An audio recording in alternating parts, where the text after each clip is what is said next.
بیت المقدس مسلمانوں کے لیے جیسے اس حوالے سے عظمت اور فضیلت والا ہے کہ بیت المقدس میں رسول اللہ صلی اللہ علیہ وسلم تشریف لائے، بیت المقدس مسلمانوں کے لیے عظمت اور فضیلت والا ہے کہ مسلمانوں کا قبلہ اول بنا، اسی طرح بیت المقدس مسلمانوں کے لیے عظمت اور فضیلت والا ہے کہ انبیاء سابقین کا تعلق بھی بیت المقدس کے ساتھ رہا ہے۔ پہلے انبیاء کرام علیہم الصلاۃ والسلام اور پہلے رسول بھی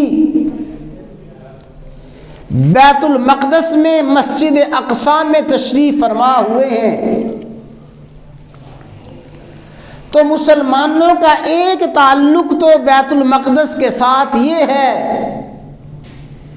کہ رسول اللہ صلی اللہ علیہ وسلم کی نسبت سے بیت المقدس مسلمانوں کے لیے قابل احترام، قابل توقیر، بیت المقدس امت مسلمہ کے لیے عظمت اور فضیلت والا ہے۔ لیکن یاد رکھیں کہ مسلمان کے لیے جس طرح رسول اللہ صلی اللہ علیہ وسلم کی نبوت اور رسالت پر ایمان لانا ضروری اور لازمی ہے، اسی طرح ہر مسلمان کے لیے تمام انبیاء سابقین کی نبوت اور رسالت پر ایمان لانا بھی ضروری اور لازمی ہے۔ اگر کوئی شخص مسلمان ہونے کا دعوے دار ہو، مومن ہونے کا دعوے دار ہو، رسول اللہ صلی اللہ علیہ وسلم کی نبوت اور رسالت اور آپ کی ختم نبوت پہ ایمان رکھنے کا دعوے دار ہو، لیکن اگر وہ پہلے کسی بھی نبی کا انکار کرتا ہے، کسی نبی کی نبوت اور رسالت کی تکذیب کرتا ہے، تو ایسا شخص مسلمان اور مومن نہیں ہو سکتا۔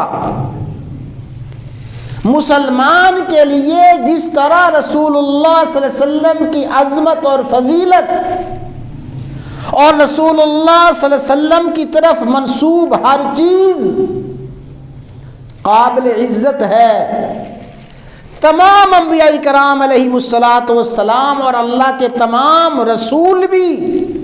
ہر مسلمان کے لیے ایسے ہی قابل عزت اور قابل توقیر ہیں، جس طرح رسول اللہ صلی اللہ علیہ وسلم کے قدمین مبارک کے نیچے آنے والی ہر چیز قابل عزت ہے، رسول اللہ صلی اللہ علیہ وسلم کی طرف منسوب ہر چیز قابل عزت ہے،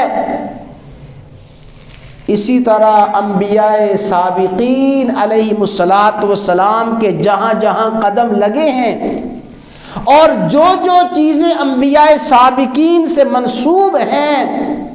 مسلمان کے لیے وہ تمام چیزیں بھی قابل عزت اور قابل توقیر ہیں۔